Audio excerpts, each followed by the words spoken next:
Hello students, very good morning. स्वागत है आपका हमारे चैनल अपेक्स करियर पॉइंट पे। तो आज से हम मैथ्स का एक नया चैप्टर, ट्रायंगल नाम है चैप्टर का, ये स्टार्ट करने वाले हैं। ठीक है, तो इससे पहले हम क्या करते हैं, आपको एक थ्योरी वाले जो पार्ट है उसको हम कंप्लीट करवा देते हैं। उसके बाद हम लोग चलेंगे इससे ऑब्जेक्टिव टाइप के क्वेश्चन पे। तो देखिए यहाँ पे कोई भी ट्रायंगल कॉन्ग्रुएंस, ठीक ना, यहाँ पे साइड एंगल साइड रूल के बारे में बताया। तो डायरेक्ट कॉन्ग्रुएंट होता क्या, पहले हम आपको ये समझा देते हैं कि कॉन्ग्रुएंस रूल जो बता रहा है, side angle side congruence rule, congruent का मतलब क्या होता है। तो सबसे पहले क्या देखते हैं, इस तरह से दो ट्रायंगल लेते हैं, ठीक ना। दो ट्रायंगल ले लिए, अगर मान लेते हैं ये ए बी सी है या पी क्यू आर है, ठीक ना। तो अगर इसका ए बी इसके पूरे साइड इक्वल हो जाए, ठीक ना, इसका बी सी इसके बी सी के बराबर हो जाए, अगर ये एंगल और ये एंगल अगर बराबर हो जाए, तो देखिए इधर साइड है, ये एंगल है, ये साइड है, क्या हो गया, साइड एंगल साइड रूल से क्या हो जाएगा, ये कॉन्ग्रुएंट हो जाएगा दोनों ट्रायंगल। अब कॉन्ग्रुएंट क्या होता है ये पहले हम लोग समझेंगे कि अगर इस तरह से दो ट्रायंगल है, एग्जैक्ट एकदम सिमिलर दिख रहा है, एकदम एग्जैक्ट साइज और शेप दोनों सेम है, तो ये कॉन्ग्रुएंट हो गया, ठीक ना। अगर ऐसा हुआ साइज और शेप दोनों सेम है तो ये कॉन्ग्रुएंट हो गया। लेकिन अगर इस तरह से एक ट्रायंगल है और सेम शेप का दूसरा ट्रायंगल, लेकिन यहाँ पे साइज और शेप अगर सेम नहीं है तो ये सिमिलर कहलाता है, ठीक ना, सिमिलर कहलाता है। तो जनरली हम लोग क्या देखते हैं कि जैसे ताजमहल का एक छोटा सा मतलब मॉडल बना हुआ है और एक ताजमहल है, तो क्या दोनों को कॉन्ग्रुएंट नहीं कह सकते हैं, दोनों को सिमिलर कह सकते हैं, कॉन्ग्रुएंट नहीं कहते हैं। कॉन्ग्रुएंट का मतलब क्या होता है कि साइज एंड शेप दोनों क्या होना चाहिए, बराबर हो जाना चाहिए, तब हम लोग कॉन्ग्रुएंट कहेंगे, ठीक ना। तो यहाँ से आप लोग समझ चुके हैं कि जिसे यहाँ पे देखिए एग्जाम्पल भी दिया है कि side angle side congruent rule का हम लोग कैसे जानेंगे। देखिए यहाँ पे देख 48 है, यहाँ भी 48 है, ठीक है। यहाँ से यहाँ तक अगर 6 सेंटीमीटर है तो यहाँ से यहाँ तक भी 6 सेंटीमीटर है, यहाँ से यहाँ तक 5 है तो यहाँ से यहाँ तक भी 5 है। बस ये जो है ना, इसको ऐसे थोड़ा उल्टा कर दिया गया है ये ट्रायंगल को। अगर हम इसको थोड़ा सा ऐसे कर दें तो हम लोग का ये ट्रायंगल कैसे बन जाएगा, इस तरह से ही बन जाएगा जिस तरह यहाँ बना हुआ है। ये 48 है और यहाँ पे 5 दिया हुआ, यहाँ 6 हुआ। बस ये साइड को देखिए, इस पार्ट को पकड़ के थोड़ा सा ऐसे घुमा दें, जैसे जहाँ पे पी है ना वहाँ जगह अब ये जो है बी वाले पार्ट को यहाँ ले जाए तो सेम इस तरह का बन जाएगा। और यहाँ 6 है तो ये 6 मतलब यहाँ पे देखिए ये 6 है तो इसका साइड हो गया, और इसका 5 है तो इसका 5 है तो इसका भी साइड होगा। इसके बीच में एक एंगल है तो ये एंगल है, तो साइड एंगल साइड रूल से क्या हो गया, ये कॉन्ग्रुएंट हो गया। अब देखिए यहाँ लिखा हुआ क्या है कि two sides of a triangle and the angle included between them are equal of the corresponding two sides of and included angle of the other triangle। तो दो बात बोला है दो ट्रायंगल का, कि अगर इसका दो साइड और corresponding एंगल, इसका दो साइड एंड corresponding एंगल अगर इक्वल हो जाए तो इसको हम लोग क्या कहते हैं कि side angle side congruence rule से क्या है, ये दोनों कॉन्ग्रुएंट है, ठीक है। अब इसको प्रूफ कैसे यहाँ पे दिखा क्या रहा है, सो देखिए आप लोग, यहाँ पे A B is equal to R P दिया हुआ है, ए बी जो है 5 है और आर पी भी 5 है तो इक्वल हो गया दोनों। यहाँ ए बी सी और आर पी क्यू है, ए बी सी, ये 48 है और वो भी 48 है तो ये भी 48 हो गया। और B C is equal to, देखिए B C is equal to Q R है या पी क्यू है, अच्छा यहाँ से क्यू आर नहीं है, यहाँ पी क्यू हो जाएगा। तो यहाँ दोनों इक्वल है 6 सेंटीमीटर करके। तो यहाँ पे वो इसी बता रहा है कि देखिए ये जो है उसी तरह है क्या है, इसलिए यहाँ बताया ट्रायंगल ए बी सी, देखिए कॉन्ग्रुएंट का इस तरह से और इसके ऊपर में इस तरह से दे दिया जाता है, और आर पी क्यू करके यहाँ ये दोनों ट्रायंगल क्या हो गया है, कॉन्ग्रुएंट हो गया। ये चीज़ बताया तो by side angle side rule, ठीक है ना। अब क्या कहता है कि बाय सीपीसीटी, ये चीज़ समझना जरूरी है कि क्या बोलता है कि stand for corresponding part of congruent triangle. Corresponding part of congruent triangle से अब क्या होता है, इससे यही समझना होता है। जैसे देखिए कि ये जो है ये 5 है तो ये भी 5, ये 6 है तो ये भी 6 है, ये एंगल है तो ये एंगल है, तो बचा क्या, ए सी यहाँ पे बचा है और इधर क्यू आर बचा है। तो ये दोनों का क्या रिलेशन होगा, तो A C is equal to Q R अपने आप हो जाएगा। इसी को बोलते हैं corresponding part of congruent triangle, C P C T, corresponding part of congruent triangle. क्या होता है कि सीपीसीटी से जो रिमेनिंग पार्ट होते हैं अपने आप इक्वल हो जाता है, ठीक है। तो ये सीपीसीटी का मतलब यही है। देखिए यहाँ पे बोलता है CPCT stand for corresponding part of congruent triangle. Corresponding part means corresponding sides and angle of a triangle. According to the simplicity, two or more triangles are congruent to one another, then all their corresponding parts are equal. जो उसके बाद जो remaining बचेंगे parts वो हमेशा equal हो जाएंगे. अब आते हैं एंगल साइड एंगल रूल. तो क्या करते हैं, दो ट्राइंगल ले लेते हैं इस तरह से, ठीक है ना, सेम इस तरह से ले लेते हैं. मान लेते हैं ए बी सी है और ये है पी क्यू आर है. तो देखिए अगर ये ट्राइंगल मान लेते हैं ये 30 डिग्री है, ये साइड है कुछ और ये है 60 डिग्री है. उसी तरह ये 30 डिग्री है, ये 60 डिग्री है, इसके बीच में एक साइड है. तो देखिए ये क्या है, पहला वाला एक एंगल है, उसके बाद यहाँ एक साइड है और फिर एक एंगल है, ठीक है. उसी तरह यहाँ भी एक एंगल, एक साइड, एक एंगल है.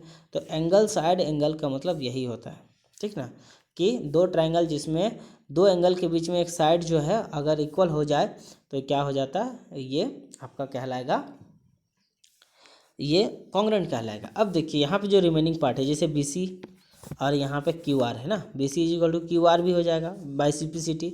इस तरह A C is equal to P R भी हो जाएगा, A C is equal to P R भी हो जाएगा, ये भी बाय सिम्प्लिसिटी हो जाएगा.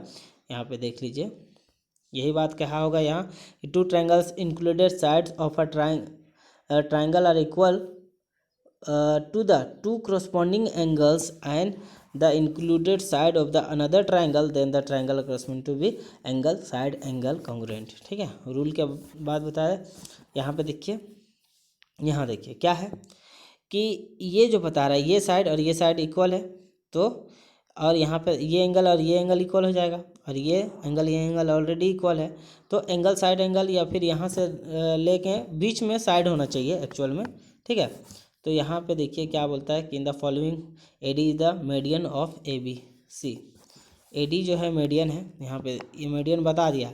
मतलब मीडियन जब भी, मीडियन का मतलब क्या हो जाता है, ये और ये इक्वल हो जाएगा, और ये एंगल तो ऑलरेडी इक्वल है 90 डिग्री. अब ये एंगल और ये एंगल क्यों इक्वल है, कहा कि ये दोनों साइड इक्वल है. मतलब यहाँ पे क्या पता चला, ये साइड इक्वल हो गया, बीच में दोनों किनारे एंगल साइड एंगल रूल से हो गया ये, ठीक है ना. तो यहाँ पे भी देख लीजिएगा किस तरह से ये बताया है.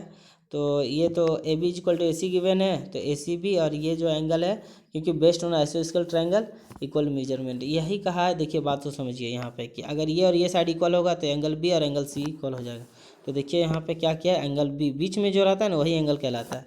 तो यहाँ देखिए जूम करके दिखाते हैं, तो ये जो है एंगल बी और एंगल सी क्या हो गया, इक्वल हो गया. तो अगर ऐसा हो गया तो देख लीजिए यहाँ पे, तो ये एंगल ऑलरेडी इक्वल है, और अगर मीडियन है तो B D is equal to C D हो जाएगा. देखिए B D is equal to C D क्या होगा, देखिए B D is equal to C D भी हो गया क्योंकि A D is the median. अब इसमें क्या है कि एंगल 90 डिग्री दिया हुआ है, तो bye angle side angle rule से क्या हो गया, ये कॉन्ग्रुएंट हो गया, ठीक है. अब एंगल साइड, यहाँ पे देखिए दो एंगल दिया हुआ है, जैसे ये और ये दिया हुआ है, और तीसरा साइड यहाँ देखिए ये एंगल और ये एंगल और ये साइड.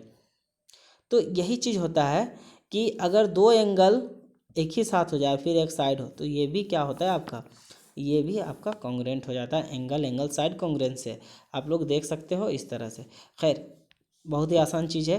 अब इस तरह से कोई ट्रायंगल लेते हैं, अगर ये साइड इस साइड के बराबर है, ये साइड के बराबर है, और ये साइड के बराबर है, तो क्या हो गया, साइड, इसका भी साइड. यानी क्या हो गया कि साइड रूल भी होता है, ठीक है. कॉन्ग्रुएंट का साइड रूल भी होता है, जो कि यहाँ पे देखिए ट्रिपल एस कॉन्ग्रुएंस रूल यहाँ पढ़िएगा, सेम चीज़ है. देखिए यहाँ पे 3.5 एक हो गया, ये हो गया 5, तो ये भी 5 हो गया. दूसरा 7.5 है, तो ये 7.5 है. तो साइड रूल से क्या हो गया, ये कॉन्ग्रुएंट हो गया. यही सब आप लोग को ध्यान देने हैं. और यहाँ पे देख लीजिएगा, यहाँ जो बता रहा है वही चीज़ बताएगा, नया चीज़ नहीं है. अब देखिए RHS कॉन्ग्रुएंट रूल, RHS यानी बोलते हैं इसको राइट एंगल. हाँ, ये राइट हैंड साइड नहीं है, राइट एंगल पहला है, और H जो है ये हाइपोटेनस है, और S क्या है, साइड है. मतलब राइट एंगल होना चाहिए एक, आर से क्या है, एक राइट एंगल होना चाहिए, तो एक राइट एंगल नज़र आ गया. एक हाइपोटेनस हो जाना चाहिए इक्वल, तो यह हाइपोटेनस इक्वल हो गया है, इसका हाइपोटेनस इक्वल हो गया. और एक साइड है, तो इसका एक साइड, इसका एक साइड, मतलब ये इस तरह से जब भी राइट एंगल ट्रायंगल होगा, हाइपोटेनस होगा और साइड होगा, तो ये जब भी इस तरह से मौजूद रहेगा तो वो भी आपका क्या कहलाएगा, RHS से क्या कहेगा, कॉन्ग्रुएंस कहलाएगा। ठीक है, फिर आगे आते हैं। अब यहाँ पे बोलता है find the missing angle of the following triangle. ठीक है, यहाँ पे ट्रायंगल है, मिसिंग एंगल पूछा है कि कौन सा, यहाँ पे जैसे देखिए ये और ये साइड इक्वल दिया हुआ है, तो ये एंगल और ये एंगल इक्वल हो जाएगा। ठीक है, अब इसको मान लेते हैं x मान लेते हैं, इसको भी x मान लेते हैं, तो क्या जानते हैं x plus 70 is equal to कितना हो जाएगा 180, क्योंकि sum of 3 angles of a triangle are 180 is equal to 180। ठीक है, ऑल ट्राइंगल का जब सम कर देंगे हम लोग तो 180 के बराबर होता है, तो यहाँ 2x is equal to 180 minus 70 हो जाएगा।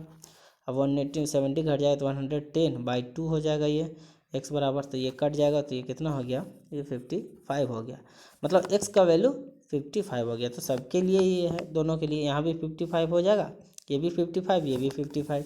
देख लीजिए कि एंगल यहाँ पे आपका निकल गया 55। तो याद रखना है क्या आप लोग को कि sum of all angles of a triangle is equal to कितना हो जाएगा 180 डिग्री। तो ऑल एंगल, जब तीनों एंगल को हम ऐड कर देते हैं तो वो क्या आ जाता है, 180 डिग्री आ जाता है। ठीक है, अब यहाँ पे कुछ बताया है, देखिए क्या बोलता है, sides opposite to equal angle of a triangle are equal in length. ठीक है, मतलब कि जिस तरह से हम लोग, जैसे यहाँ पे इस तरह से बता रहा है, एक ट्राइंगल है, बोलता है इक्वल एंगल के अपोजिट साइड, जैसे ये साइड, इसका ये साइड, तो बोलता है कि side opposite to the equal angles के अपोजिट साइड में जो साइड्स है वो क्या होते हैं, इक्वल इन लेंथ, मतलब ये बराबर होता है। Thus we can say that if two angle of a triangle are equal then sides opposite to them are also equal, therefore the triangle is isosceles triangle. जब भी ऐसा होगा तो ये आइसोसेलेस ट्राइंगल हो जाएगा, इस तरह से हो जाएगा, तो इसका अपोजिट साइड, इसका अपोजिट साइड इक्वल हो जाएगा। तो जब ये दोनों साइड इक्वल हो जाएंगे तो इस तरह के ट्रायंगल को आइसोसेलेस ट्रायंगल कहते हैं। ठीक है, आते हैं, two side of a triangle are unequal, अगर अलग हो जाए then the longer side has the greater angle opposite to it. अगर इस तरह से है, अलग अलग एंगल है। ठीक है, अगर यहाँ पे देखिए, देखने से आप लोग को पता चल जाएगा कि क्या बात कह रहा है। देखिए एंगल कौन सा बड़ा है, ये एंगल छोटा लग रहा है, ये एंगल बड़ा लग रहा है, तो जो बड़ा का अपोजिट साइड होगा ये लॉन्गर